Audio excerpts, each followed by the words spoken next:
Solid organ transplantation, it's rightly hailed as one of modern medicine's greatest achievements. I mean, it's incredible stuff. Absolutely incredible. But there's a huge catch, isn't there? A really significant one. Yeah, the success, getting a new kidney, liver, heart, it's totally dependent on this permanent chemical leash. We're talking long-term, potent immunosuppressive drugs. And that chemical leash, well, it's a real double-edged sword. I mean, yes, these drugs prevent acute rejection.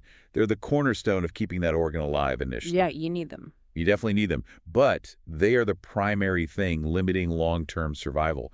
Over time, the organs, they face chronic rejection anyway, and the drugs themselves, they carry severe toxic side effects. And that's a long list, I imagine. Oh, yeah. We're talking increased risk of really life-threatening infections, secondary cancers, even direct toxicity to the very organs they're supposed to protect, like kidney damage from some drugs used for other transplants. So we have this amazing short-term fix, but the long-term picture is constantly kind of undermined by the very treatment keeping the graft going. Precisely.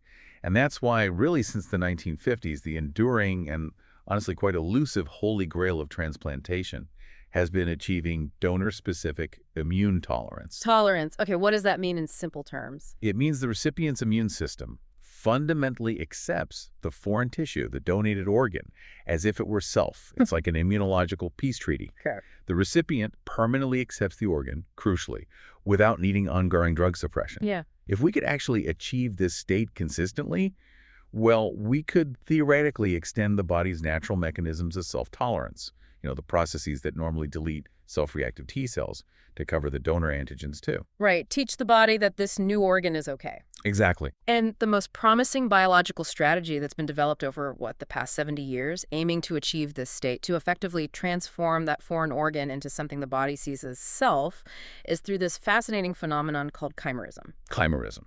At its very core, it's just the presence of two genetically distinct cell lineages within the same individual. Simple concept, really. Two sets of DNA floating around. In a way, yeah. In the context of transplantation, this means the host body harbors both its original host-derived cells and cells that came from the donor. And critically, we're mostly focused on the donor-derived hematopoietic cells, the precursors to all immune blood cells. Got it. So our mission in this Think Dive is to explore how intentionally creating this mixed state, this kind of biological Trojan horse, where donor cells subtly integrate, how that can fundamentally re-educate the recipient's immune system and hopefully unlock that long-sought drug-free state of organ acceptance. Okay, let's unpack this a bit. Before we get into the how of tolerance, the mechanisms, we really need to understand the different levels of chimerism, because it's not all the same. Not at all. There are 3 distinct levels, and the amount of mixing between donor and host cells absolutely determines the clinical reality, the outcome, and, crucially, the risks involved. So how do we classify these levels? Well, we classify chimerism based on the extent to which the donor cells have successfully engrafted, meaning set up shop, in the recipient's bone marrow and immune system. Getting these distinctions clear is really vital because they tell us how aggressive we need to be therapeutically and what complications, like the dreaded graft versus host disease, we might face. Okay, so let's start at one extreme. The most straightforward definition: complete chimerism, full donor chimerism. Right. This is a state where 100%, absolutely all of the host's hematopoietic and immune cells are donor-derived. Total replacement. Wow, okay. How do you even achieve that? It's almost exclusively achieved to something called myeloablative conditioning. That means intense chemotherapy and radiation, basically designed to completely wipe out the recipient's original bone marrow before you transplant the donor stem cells. It's pretty harsh. Sounds intense. So if you manage that, achieve that complete state, what's the clinical reality then? Does it automatically solve the rejection problem? It does. It reliably prevents graft rejection. Yes. Yeah. Because the transplanted organ is now seen as self by the new immune system, which is entirely from the donor. Okay, that sounds like the goal. But that certainty comes at a massive, potentially lethal cost. The high risk of graft versus host disease, or GVHD. GVHD, explain that a bit more. Since the donor immune cells now see all the remaining host tissues, the skin, the liver, the gut, as foreign, they can mount this systemic, often severe attack against the host body.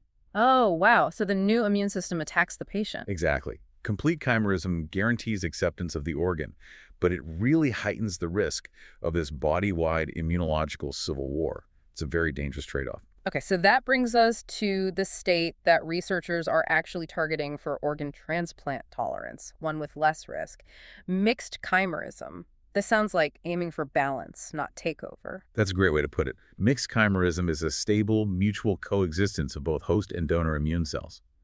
To qualify, you need a detectable proportion of the recipient's blood and lymphoid cells, typically defined as anything greater than 1%, but less than 100% derived from the donor. And you mentioned subdividing this state. Yeah, we often talk about macrochimerism versus microchimerism within this mixed state.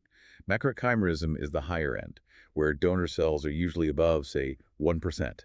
And you can readily detect them using standard clinical methods, like flow cytometry, which measures cell characteristics. And the benefit here. The profound benefit of achieving stable mixed chimerism is that it induces mutual tolerance. Not only does the host accept the donor tissue, but the donor immune cells, if they're present, also accept the host's residual tissues. Ah, so less risk of GVHD then. Significantly lower risk of GVHD compared to complete chimerism. And this state allows for drug-free graft acceptance. It's really the sweet spot people are aiming for in many protocols. Okay, then we get to the really tricky one, the most controversial level. Microchimerism. You called it the subtle trace element. Yeah, this refers to extremely low levels of donor cells in the host, generally below that 1% threshold, often, on the scale of maybe one donor cell per 10,000 or even one per million host cells. Tiny, tiny populations. So minuscule, they'd be invisible to standard tests. Absolutely invisible to standard detection methods. Finding them requires highly sensitive molecular techniques. We're talking quantitative polymerase chain reaction, qPCR, or deep sequencing of DNA markers like short tandem repeat analysis, STR analysis. Basically, you're looking for tiny genetic fingerprints specific to the donor. And how does this microchimerism even happen? Is it always intentional? No, not always. And that's what's fascinating. It could occur naturally. Think about the cell traffic between mother and baby during pregnancy, transplacental transfer. Right. Or it can happen after a solid organ transplant, just because of the migration of these passenger donor leukocytes that came packaged inside the transplanted organ itself. Think of immune cells just hitching a ride in the liver or kidney. Passenger leukocytes, okay. And this tiny trace population, you said it's controversial. Hugely controversial. It's really at the heart of a major debate in the field. Does microchimerism alone actually confer true sustainable tolerance? Or is it just a persistent, maybe benign artifact, a footprint left behind? So does it do the work, or is it just evidence that something else worked? Exactly. It represents this persistent trace of donor cells that could potentially modulate the host immune response, but whether it's truly significant clinically is still, well, hotly debated. We'll definitely circle back to that. Okay, this history part is really where it gets interesting for me. The whole idea that you could teach an adult immune system to accept foreign tissue, it didn't start in some high-tech lab with fancy drugs, did it? It started decades ago on a farm in 1945 watching cattle. That's right. It's a seminal story, belongs to Ray Owen, a veterinary scientist. He noticed that fraternal twin cattle, non-identical twins, often shared placental circulation while they were in the womb. So they were swapping blood before they were born. Exactly. They exchanged blood cells early in life and, as a result, became lifelong blood chimeras. They had a mix of each other's blood cells permanently. Just a natural accident, essentially. A complete natural experiment. And the remarkable finding was that these chimeric twins would accept full-thickness skin grafts from each other, permanently, without any rejection. Wow. But could they fight off other things? Critically, yes. They still had a normal, vigorous immune system that would strongly reject grafts from any unrelated third-party cow. Okay, so it wasn't just that their immune systems were weak. Not at all. And this landmark observation was key to defining what immune tolerance actually is. It has to be specific. It's the acceptance of the donor graft while maintaining normal, robust reactivity to everything else, infections, other foreign tissues. Owen showed that exposure to foreign cells early in life, when the immune system is still learning what self is, could lead to this specific lifelong acceptance. So building on that natural principle, we then move to the deliberate attempts to induce tolerance. This is the work of Bellingham, Brent, and Medawar in 1953, right? That's the next crucial step. They basically took Owen's accidental tolerance and figured out how to make it happen reproducibly in the lab. Their big experiment involved injecting allogeneic bone marrow, that's marrow from a genetically different non-self strain, into newborn mice. Why newborn? Because the immune system in a newborn is still maturing. It's still developing its sense of self. So it interpreted these foreign bone marrow antigens as part of the normal developmental process, essentially accepting them as self. Clever. And the result? The result was that when these mice grew up, they permanently accepted skin grafts from the exact strain of mouse that had supplied the original bone marrow. But again, they'd reject skin from other strains. So proof of concept for intentional mixed chimerism. Absolutely. That landmark experiment earned them the Nobel Prize. It showed conclusively that the adult immune system could be actively re-educated, actively taught to regard donor antigens as self. But despite this huge discovery in the 50s, clinical practice didn't really follow for a long time, did it? No, frustratingly. For the next several decades, the 60s, 70s, 80s clinical transplantation relied almost exclusively on developing more and more potent immunosuppressive drugs. The working assumption, the dogma really, was that any donor leukocytes that came along with a solid organ graft were promptly destroyed by the host immune system. So tolerance was seen as what, just a rare fluke? Extremely rare, almost unattainable. The focus was entirely on suppressing the rejection response with drugs. Chronic immunosuppression became the absolute standard of care. Until that paradigm got completely shattered in the early 1990s. This is where Dr. Thomas Starzl, the liver transplant pioneer, comes in. You called this a seismic moment. It really was. Starzl's real genius wasn't just finding cells, it was realizing what their presence actually implied. He started to hypothesize that maybe those passenger leukocytes, the donor immune cells packaged within the organ, especially numerous in the liver, maybe they didn't just die off. He thought they might survive. He thought they might migrate out of the graft, travel through the recipient's body, and quietly establish a low-level chimeric state, microchimerism, that was perhaps silently helping the graft to be accepted. That sounds pretty radical for the time. The graft wasn't supposed to do anything immunologically. Exactly. The prevailing view was the graft was just a passive target, waiting to be rejected or protected by drugs. Starzl suggested the graft was actually an active participant in this ongoing immune negotiation. So did he find evidence? He did. In 1992, using highly sensitive techniques, immunocytochemistry and DNA PCR, much more sensitive than standard methods, then his team confirmed his hypothesis in long-term transplant survivors. And what they detected was startling. It effectively overturned 30 years of established immunology. What did they find specifically? They detected donor-derived cells, specifically multilineage cells, meaning different types like dendritic cells, macrophages, lymphocytes, in 30 out of 30 long-term survivors of liver or kidney transplants. Wow, all of them. All of them. These cells were present at low levels microchimerism, but they were persisting years after the transplant surgery. So this discovery proved that organ recipients weren't non-chimeric after all, even with standard drug therapy. Absolutely. They harbored these small populations of donor cells for years. And this set up the new paradigm. The immune system's interaction with the graft is a bidirectional conversation. The graft isn't just a passive target. Its own immune cells can actively engraft and influence the host. It unified the fields, didn't it? Solid organ and bone marrow transplantation. It completely unified the previously distinct concepts under this umbrella of chimerism. Starzl then postulated that maybe this microchimerism was the secret underlying those rare cases of spontaneous tolerance. Patients who stopped their drugs, maybe because they couldn't afford them or were non-compliant, yet miraculously didn't reject their graft. His two-way tolerance hypothesis. Exactly.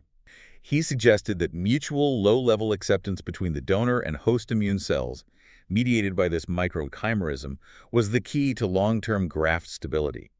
This whole historical evolution really set the stage for the modern efforts to purposefully establish chimerism as the roadmap to drug-free acceptance. So, okay, we've established that chimerism exists and that it seems profoundly correlated with tolerance, both historically and in the clinic, but the really core scientific question remains, how? How does simply having some foreign cells present sometimes at really low levels convince this sophisticated host immune system whose entire job is to kill foreign things to just stand down? Right, it seems counterintuitive. The mechanism must rely on extending the body's natural processes for figuring out what's self to now include the donor stuff. That's the real immunological trick, isn't it? That's exactly it. And we can break this down into two really powerful pillars of tolerance induction. The first one is probably the most robust. Pillar 1, central tolerance via clonal deletion. Central tolerance. Okay. Central Right. model usually means the main command centers, right? Precisely. This is arguably the most powerful mechanism because it removes the attack cells, the dangerous T cells, entirely. preemptively, and it happens primarily in the thymus. The thymus, that's the gland where T cells develop and get educated, learn self from non-self. Exactly. It acts as the body's internal security checkpoint for T cells. And the success of achieving mixed chimerism really hinges on getting donor cells into that physical location. So the trick is getting donor cells inside that security checkpoint, the thymus. That's the key step. If donor hematopoietic stem cells, the ones that make all blood and immune cells successfully engraft in the recipient's bone marrow, which happens in mixed chimerism, Okay. they start to produce donor-derived antigen-presenting cells, or APCs. Think of these as cells that show antigens, molecular flags, to other immune cells. And these donor APCs, they travel. They travel from the bone marrow to the thymus, where all the new host T cells are being educated, undergoing their development. Okay, so now you have donor flags being presented inside the T cell schoolhouse. Perfectly put. The presence of these donor APCs in the thymus is the critical step. Now, the developing host T cells are undergoing these identity checks. If a host T cell strongly reacts to the donor's foreign MHC markers, those are the main self markers, which they would normally recognize as foreign in attack. That T cell is deleted. It's eliminated through a process called negative selection. This is exactly how the body normally gets rid of T cells that might react against its own tissues. So the body is fooled into thinking the donor MHC is self because it's being shown in the thymus during T cell development. Exactly. The host's developing T cell repertoire is essentially purged of the very clones, the specific T cells that would attack the graft. And this process, clonal deletion, it's been powerfully demonstrated in tolerant patients. Researchers have actually monitored T cell receptor sequences over time. Wow. And they found that donor-specific T cell clones literally disappear after these combined kidney bone marrow transplants that induce mixed chimerism. So proof positive. Proof positive. Mixed chimerism leads to this reciprocal central tolerance, essentially teaching the entire new generation of immune cells that the donor is an acceptable self-marker. This is really robust, long-lasting tolerance. But what if some escape? Not all donor-reactive T cells get deleted, right? Especially if the chimerism isn't complete, or maybe it's temporary, or if the transplant happens in an adult where the thymus isn't as active as in a child. That's a crucial point. And that brings us to the second pillar. Pillar 2, peripheral energy and regulation. This mechanism is like the cleanup crew, dealing with things outside the central thymus. Peripheral, meaning out in the rest of the body, in the circulation, lymph nodes. Exactly. This mechanism handles those T cells that escaped thymic deletion and are now circulating. When these peripheral T cells encounter donor antigens presented again by those chimeric donor-derived APCs, but crucially outside the thymus and under non-inflammatory conditions, well, they don't activate an attack response. What happens instead? One of two main things.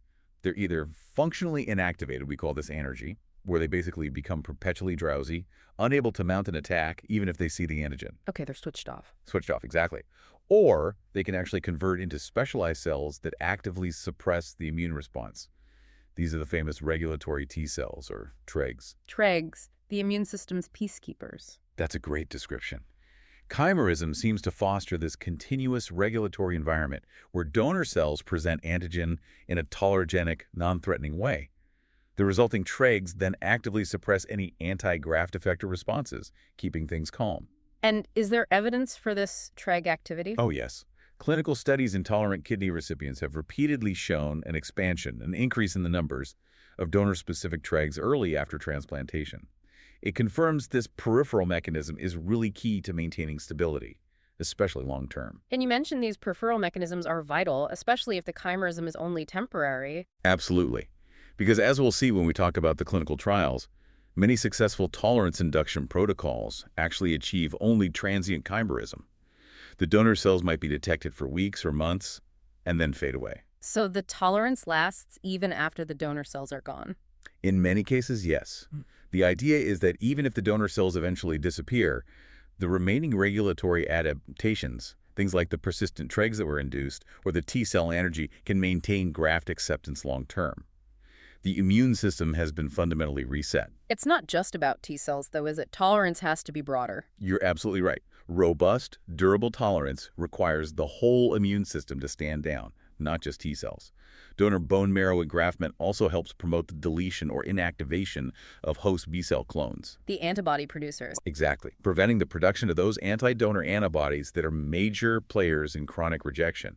and even natural killer cells, NK cells, which are part of the innate immune system, and typically get activated when they detect cells missing the right host self-markers. Even they can be sort of educated in a chimeric environment to accept the donor MHC as self, reducing their potential reactivity against the graft. It's a multi-pronged effect. Okay, so let's circle back to that big debate you mentioned, the one stemming from Starzl's work on microchimerism, those tiny, tiny cell populations. This is where the field seems really divided, right? Does this minute trace actually save the graft, or is it just an innocent bystander, a biological footprint? Yeah, the controversy over whether microchimerism is the cause of tolerance or just a correlate is still very much alive and unsettled. What's the evidence for it being the cause, for it being actively tolerogenic? Well, the evidence is quite compelling, especially, it seems, for certain organs. Starzl's original spontaneously tolerant liver recipients, the ones who got off drugs and stayed off, they uniformly exhibited donor microchimerism years, even decades later. And you mentioned the liver seems special in this regard. It's known to be more tolerogenic than, say, a heart or a kidney transplant. Truly. Why might that be? The leading hypothesis centers on the fact that the liver is just packed with those passenger leukocytes we talked about, dendritic cells, macrophages. It's a huge reservoir. Yeah. These cells readily migrate out after transplant and seed the host's lymphoid organs, pretty much guaranteeing a microchimeric state almost immediately. Okay. The idea is that these persisting donor cells, found maybe decades later, might act as this continuous low-level antigen exposure that constantly educates or re-educates the host immune system, maintaining that state of energy or keeping TREG activity high. And indeed, in tolerant recipients, researchers noted a profound lack of response specifically to donor cells, a hyperresponsiveness that correlated strongly with the presence of microchimerism. Is there other evidence supporting the cause theory? Yes, a really powerful natural analogy, fetal-maternal microchimerism. This is a strong data point for the pro-cause side. The cell exchange during pregnancy we mentioned earlier. Exactly. It's one of nature's own tolerance induction experiments. During pregnancy, there's this two-way traffic of cells across the placenta. Mothers end up carrying fetal origin cells, and children carry maternal origin cells, often for decades after birth. Okay, and the connection to transplants? Intriguingly, if a mother later donates an organ, like a kidney, to that child she carried, or vice versa, the graft outcome sometimes appears significantly better compared to, say, if the father was the donor. Really? Why? The hypothesis is that those fetal microchimeric cells that have been living quietly in the mother's system for years might have already preconditioned her immune system to tolerate those specific antigens, the child's antigens, which are partly paternal. This could lead to lower rejection rates in a subsequent transplant between them. That strongly suggests that even low-level, naturally occurring chimerism has real, measurable immunomodulatory effects. It certainly seems that way. But microchimerism isn't universally protective, and that's what fuels the counterargument, the idea that it's simply a correlate, not the cause. Right, because if it were a sufficient cause, then every patient with microchimerism should be tolerant, and that's just not what we see in the clinic, is it? Correct. There are well-documented cases, even going back to the early 90s, of patients with persistent donor microchimerism who nevertheless went on to experience severe chronic rejection of their grafts. So the cells are there, but the organ still fails. Clearly, the cells aren't sufficient on their own in those cases. Exactly. So the alternative hypothesis, the correlate idea, is that microchimerism might be an epiphenomenon, meaning it's a consequence of tolerance, not the cause. How would that work? The idea is, if the host is already tolerant, for some other reason, maybe they just have an unusually non-reactive immune system, or perhaps the immunosuppression drugs were particularly effective in inducing a regulatory state, then the donor cells simply survive because they aren't being actively attacked. They're a sign that peace has been established, not the reason for the peace. Okay, that makes sense too. Is there a downside to microchimerism? Could it be harmful? Well, proponents of the correlate view sometimes point out that microchimerism could potentially be a double-edged sword. Theoretically, these persisting donor cells could act as a chronic antigenic stimulus, like a constant low-level irritant, a mini-graft almost, that could slowly sensitize the host immune system if the necessary regulatory environment isn't properly established or maintained. So in an unfavorable environment, they could actually trigger rejection. They could potentially contribute to a slow, smoldering chronic rejection response. Yeah. So where does the consensus lie now? Is it cause or correlate? It's complex. The current thinking seems to be converging on the idea that microchimerism is likely a prerequisite for true, stable, long-term tolerance. Maybe a necessary ingredient, but it's probably not sufficient on its own. So you need it, but you need other things too. Precisely. The actual effect likely depends heavily on the context of the type of organ, the specific types and quantity of chimeric cells, the overall immune environment established by conditioning or drugs. Many patients with detectable microchimerism still absolutely require immunosuppression to keep their grafts. Why is resolving this debate so important? It has massive practical implications for therapy design. If sustained microchimerism is essential, then future protocols need to aim to maintain it indefinitely, maybe through continuous small cell boosts or specific drug regimens.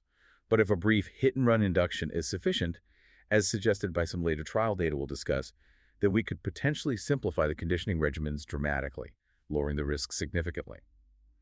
Resolving this is key for developing effective, personalized tolerance therapies. Okay, so the real test of all this theory about chimerism is in the clinic, right? Researchers have moved beyond just observing spontaneous tolerance and have conducted some really landmark trials attempting to create mixed chimerism intentionally. And they've had some success in offering drug-free survival to select groups of patients. Let's talk through some of those, starting with maybe the seminal work done at Stanford University. They focused on the most favorable scenario, didn't they? HLA identical siblings donating kidneys. It's exactly. The Stanford HLA matched combined kidney bone marrow transplant trial. Their approach was key. They used a deliberately non-myeloablative conditioning regimen. That means it was much less intense than the traditional harsh bone marrow transplant prep that wipes everything out. What did their regimen involve? Recipients got 10 doses of something called total lymphoid irradiation, or TLI. That's low-dose radiation, but specifically aimed only at the lymphoid tissues, lymph nodes, spleen, thymus, while trying to spare the rest of the body. They combined this with an immunosuppressive antibody, rabbit antithymocyte globulin, to further dampen the immune system temporarily. So, not destroying the whole immune system, but selectively pruning the most reactive parts to make room for donor cells, and also suppressing acute rejection right after transplant. Precisely. Make space, reduce immediate attack. This conditioning was then followed by an infusion of purified donor CD34 plus hematopoietic stem cells. Those are the parent cells, plus a small controlled dose of donor T cells. And then drugs. Patients were kept on standard immunosuppression temporarily. But the plan was always to meticulously withdraw the drugs, usually after 6 to 12 months, but only if stable donor chimerism persisted for at least 6 months post-transplant. How did they check for chimerism? Using that STR analysis we mentioned, looking for the donor's genetic markers in the recipient's blood. And the results, were they successful? The results were really striking and provided strong proof of concept. 8 out of 12 patients in that initial cohort achieved durable, full withdrawal from all immunosuppressive drugs. Their kidney grafts continued to function normally, some for over a decade drug-free. Wow. And did they confirm tolerance? Yes, they used sophisticated lab tests, in vitro tests, showing that the patient's lymphocytes were specifically unresponsive to the donor's cells. They put the T cells in a petri dish with donor tissue, and they just didn't react, while still reacting normally to third-party cells. And crucially, because of the targeted, relatively mild TLI conditioning, no severe graft-versus-host disease occurred. So the key lessons from Stanford were? 2 main things. First, intentional mixed chimerism can enable long-term drug-free graft survival. Second, this can be achieved, at least in these favorable match settings, using a relatively mild, non-myeloablative conditioning protocol, which dramatically lowers the risks compared to traditional BMT. Okay, so that worked in the easy cases, the matched siblings. What about trying this across bigger genetic barriers? That seems like the next major hurdle. Absolutely. That brings us to the MGH Harvard Protocol, Massachusetts General Hospital. They tackled a much harder challenge. Combined bone marrow and kidney transplants between HLA mismatched or even haploidentical relatives. Haploidentical meaning only a half match, like a parent and child. Exactly. They share only one set of HLA genes. This significantly raises the immunological barrier compared to the fully matched Stanford group. Because of that, they had to use a more intense conditioning regimen. It included chemotherapy like cyclophosphamide, an anti-CD2 monoclonal antibody, and also thermic irradiation, all designed to allow that initial engraftment across the mismatch. Okay, more mismatch, tougher conditioning. You'd expect they'd need really robust permanent chimerism to succeed then, right? That's what everyone thought. But the really surprising result, the bombshell finding from the MGH group, was the discovery of transient chimerism. Transient, meaning it didn't last. Exactly. Most of their patients developed only transient chimerism. Donor cells were detected initially, maybe for a few weeks or months, but then they were cleared relatively quickly by the host immune system, falling below detectable levels. But did the transplants fail then? Here's the remarkable part. No. Despite losing detectable chimerism, 4 out of the first 5 patients were successfully weaned off all immunosuppressive drugs long-term. Their kidney grafts remained perfectly healthy, functioning normally for years, even after the donor cells were apparently gone. Whoa, okay, that's revolutionary. It completely challenges the idea that you need donor cells hanging around forever to maintain tolerance. It really did. The key lesson from MGH was profound. Permanent chimerism is not always necessary for durable tolerance. How did they explain that? It provided really strong clinical validation for that central tolerance mechanism, the clonal deletion in the thymus that we discussed earlier. The thinking is that even a brief, successful period of chimerism, that initial hit-and-run exposure, was sufficient to reset the immune system. It purged the most aggressive anti-donor T cells during that window when donor APCs were in the thymus. And the resulting regulatory state, perhaps involving dregs too, was stable enough to be maintained long-term, essentially locking in a permanent memory of self-tolerance towards a donor. Fascinating. Okay, what about other approaches? Was there work on making the process itself safer or more targeted? Yes, a third major advance came from Northwestern University. They focused on refining the process, particularly for mismatched transplants, through advanced graft engineering. They called it the facilitated chimerism approach. Graft engineering, what did they engineer? They used a refined non-myeloablative conditioning regimen, again trying to be gentler, involving drugs like fludarabine and low-dose total body irradiation. But the key innovation was infusing a specifically engineered graft.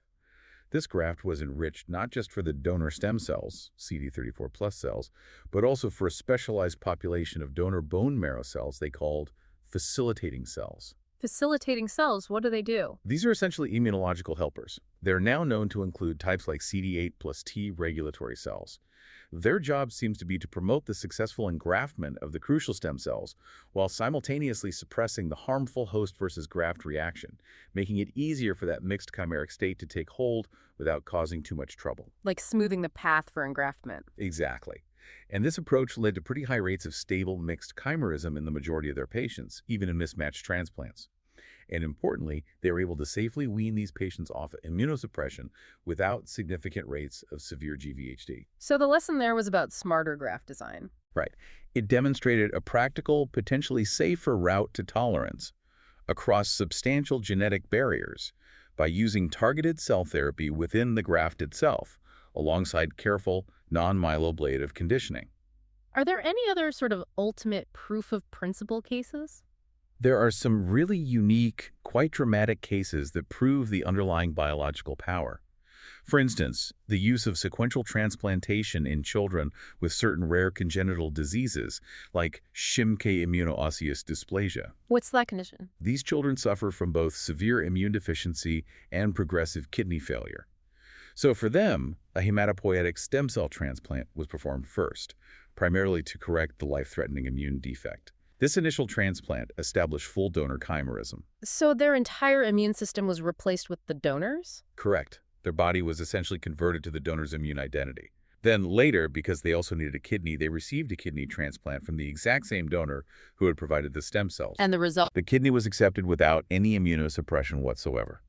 It functioned essentially as an autograft, like transplanting tissue from oneself. Wow. That dramatically illustrates the principle, doesn't it? If you establish full chimerism first, rejection is completely off the table. Absolutely. So collectively, these trials, Stanford, MGH, Northwestern, the sequential cases, they really prove the promise of chimerism.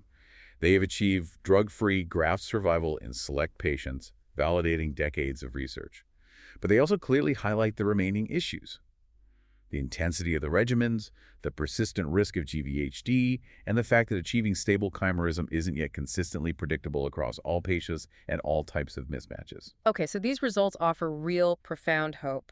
But it's clear why this isn't the standard of care yet for everyone getting a transplant. What are the biggest hurdles still remaining before chimerism-based tolerance could be offered more routinely? Yeah, there are several significant challenges. The first, and maybe the most fundamental one, is challenge 1. The toxicity and risk-benefit calculation of the conditioning regimens.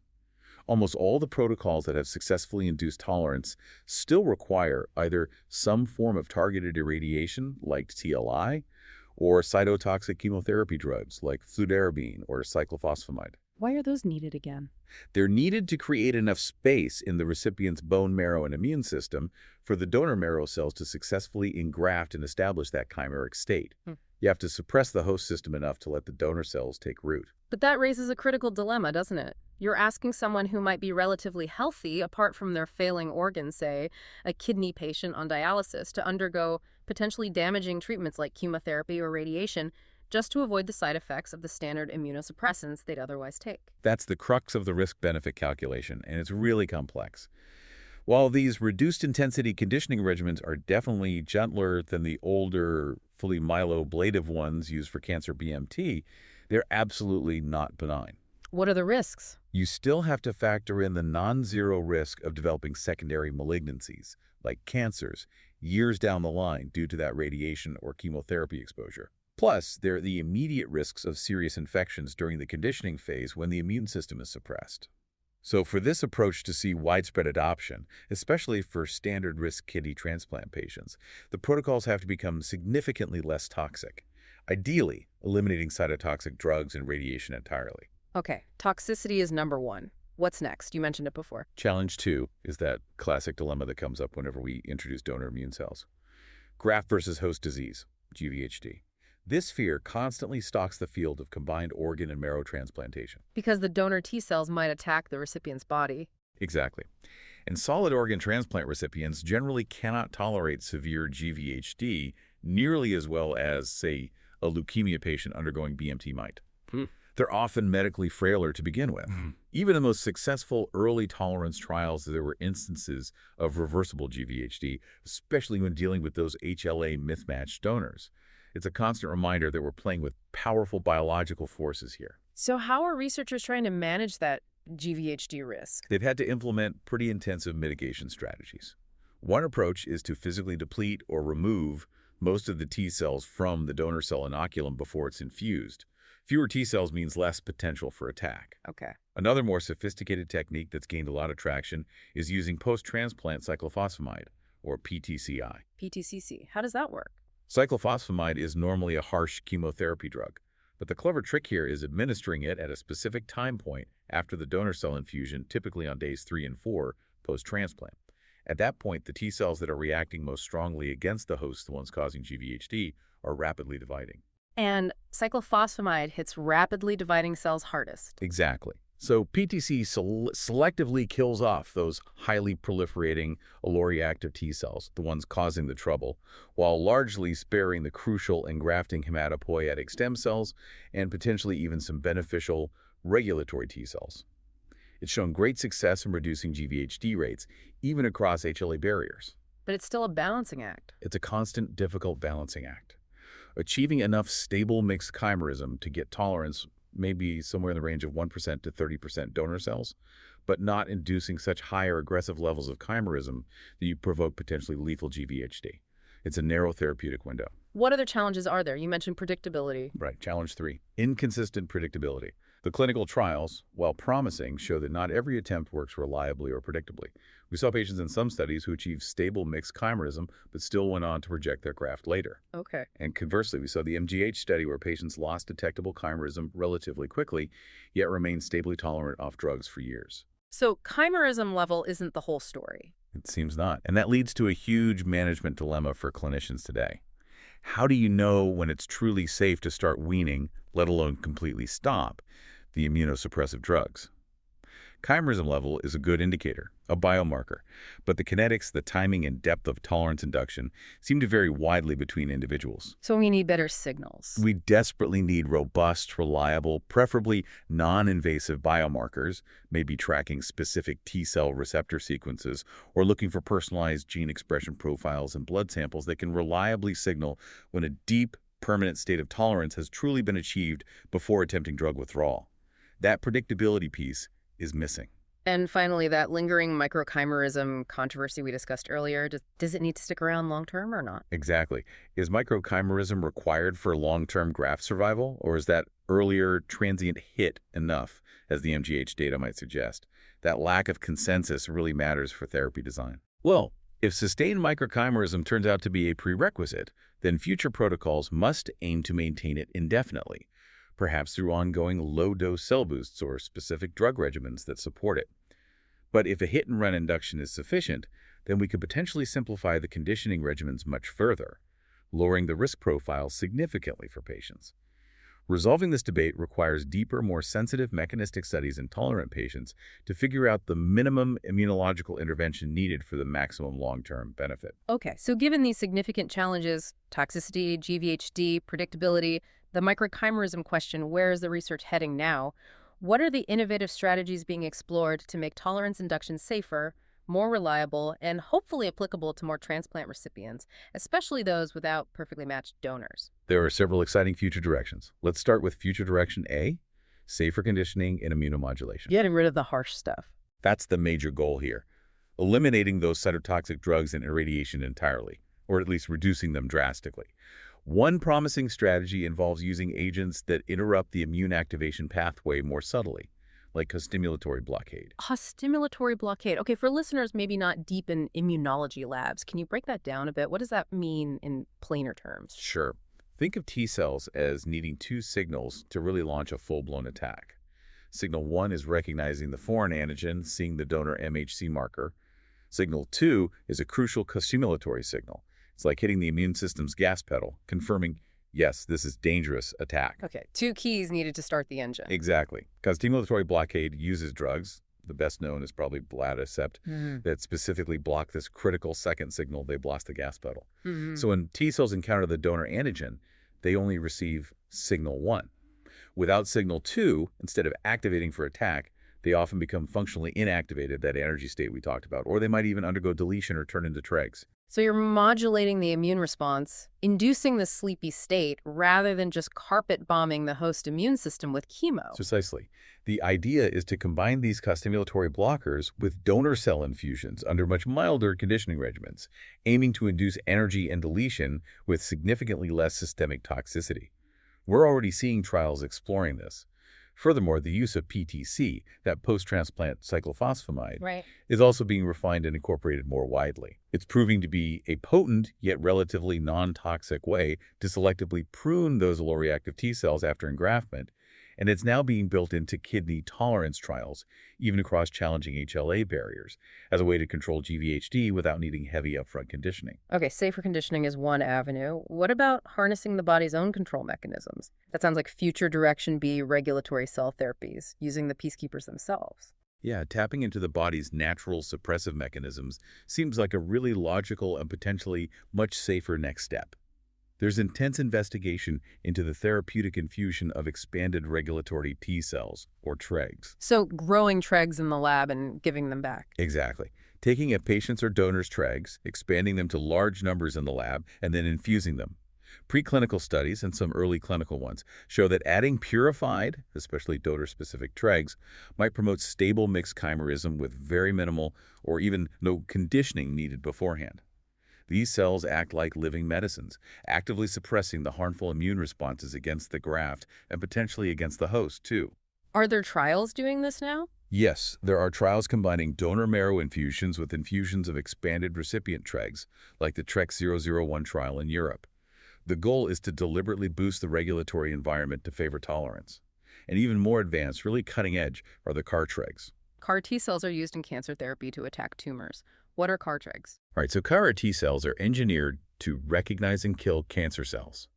CAR tregs use the same principle, but flip the function. They are tregs that are genetically engineered with a chimeric antigen receptor, or CRR, that is designed to specifically recognize and bind to donor HLA molecules on the graft or donor cells. But instead of killing? Instead of hunting and killing, these CAR tregs are engineered to hunt their target and then suppress the immune response locally. They become incredibly potent, highly targeted suppressors of donor-directed immunity.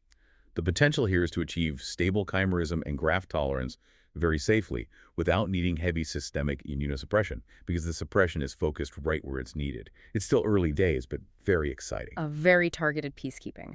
Okay, finally, let's touch on future Direction C, bioengineering and precision medicine. This sounds like moving towards a really personalized future. It is. Bioengineering approaches are pretty ambitious, and some aim to eventually reduce the need for donor bone marrow infusion altogether. For example, could we alter the organ itself before transplantation? Maybe by seeding a donor organ scaffold with some of the recipient's own cells to make it appear partially self to the immune system. Making a hybrid organ almost. Sort of. Another really promising avenue is using advanced gene editing tools, like CRISPR-Cas9, to modify the donor hematopoietic stem cells before infusion.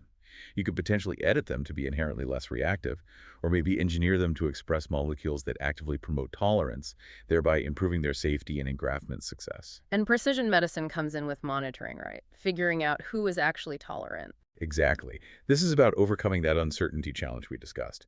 It involves using high-throughput monitoring techniques to get a much clearer picture of the patient's immune status. For instance, deep sequencing of T-cell receptors can potentially confirm that all, or nearly all, T-cell clones capable of reacting strongly to the donor have actually disappeared before attempting drug withdrawal. Moving beyond just counting donor cells. Way beyond. We're moving toward identifying personalized biomarkers, maybe specific gene expression signatures in peripheral blood samples or patterns of certain immune cell subsets that can reliably indicate that a state of robust operational tolerance has truly been achieved. This moves us away from just guessing or using one-size-fits-all drug tapering schedules. This level of precision monitoring is really the final piece needed to implement tolerance protocols safely and effectively on a wider scale. So to kind of wrap up this incredible journey we've taken through chimerism, it's really moved from being this theoretical concept first glimpsed accidentally in cattle twins, hasn't it? It absolutely has. It's now become a demonstrated clinical reality, albeit still for select groups of patients. It seems to be the definitive biological key, the mechanism for converting a foreign graft into something the host immune system accepts as self, primarily by physically resetting the host's immune repertoire through that central deletion process. And the road ahead, it sounds like it's all about generalizing this safely to many more patients, really nailing down precisely how even that subtle trace of microchimerism contributes, and harnessing all this cutting-edge cell therapy and bioengineering to hopefully make drug-free transplant acceptance a routine possibility someday. That's the ultimate goal, to make the holy grail attainable for the average transplant patient. And that leads me to a final, maybe provocative thought, one that Starzl's discoveries really forced us all to confront back in the 90s and still resonates today. The fact that even these minuscule populations of donor cells microchimerism can persist for decades, maybe silently, and potentially influence graft outcomes, it suggests that maybe every organ transplant, even the standard ones on drugs, is inherently a much more subtle, long-term dance between two immune systems than we previously realized. That's a really interesting point. If a brief, maybe even accidental or undetected exposure to donor cells is enough to fundamentally reset the immune system in some of these highly favorable cases we've discussed, though what subtle, perhaps lifelong immune adaptations are being made by all those standard transplant recipients out there whose microchimerism is currently undetectable by our routine tests. Are they more tolerant than we think, just held in check by the drugs? Possibly. We might be vastly underestimating the biological complexity, the underlying immunological state that's currently being maintained, maybe often just barely, by our current strategy of chronic pharmaceutical immunosuppression. There could be a whole layer of subtle chimerism-driven modulation happening beneath the surface that we're not fully appreciating yet.